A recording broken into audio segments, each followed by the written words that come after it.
I've learned this for certain. If discontent is your disease, travel is medicine. It resensitizes. It opens you up to see outside the patterns you follow. Because new places require new learning.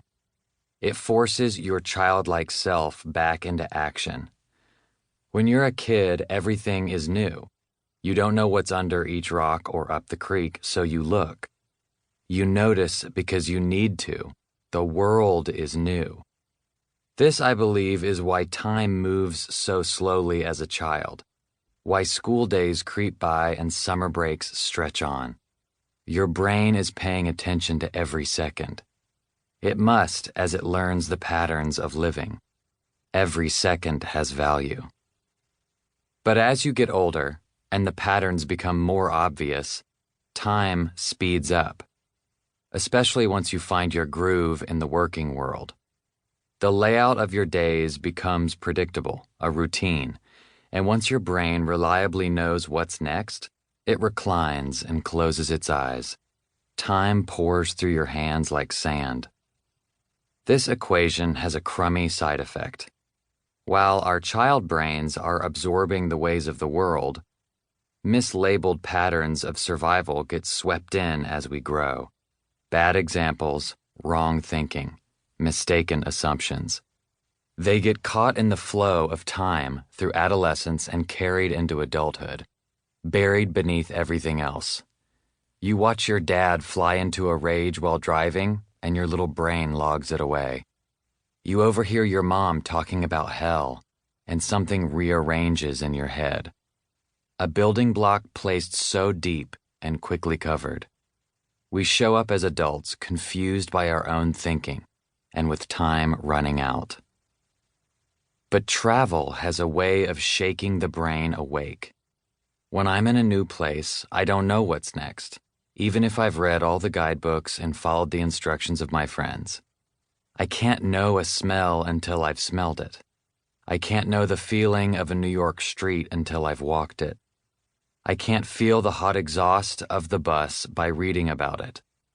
I can't understand the humility of walking beneath those giant buildings.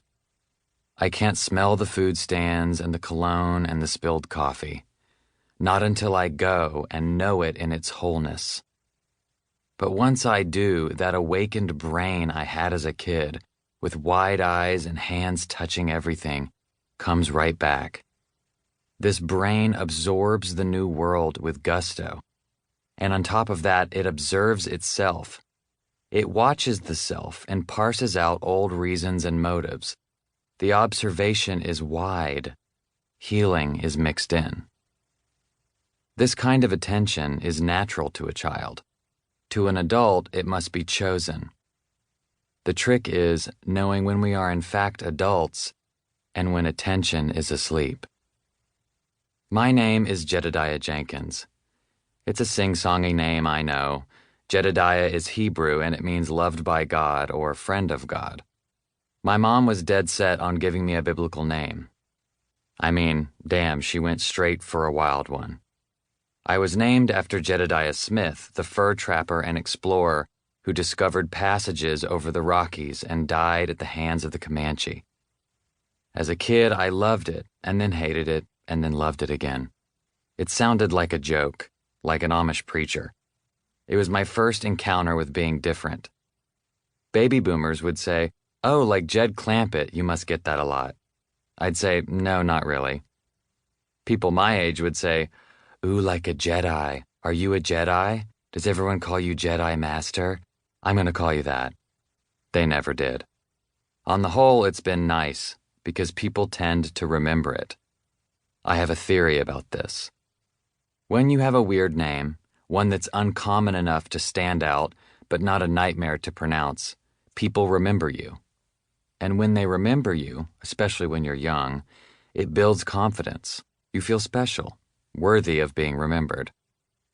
I don't know if this is true, clinically speaking, but I've always felt comfortable in a crowd, and I think it's at least in part because people remember my name, and that I am loved by God and God's friend, I guess.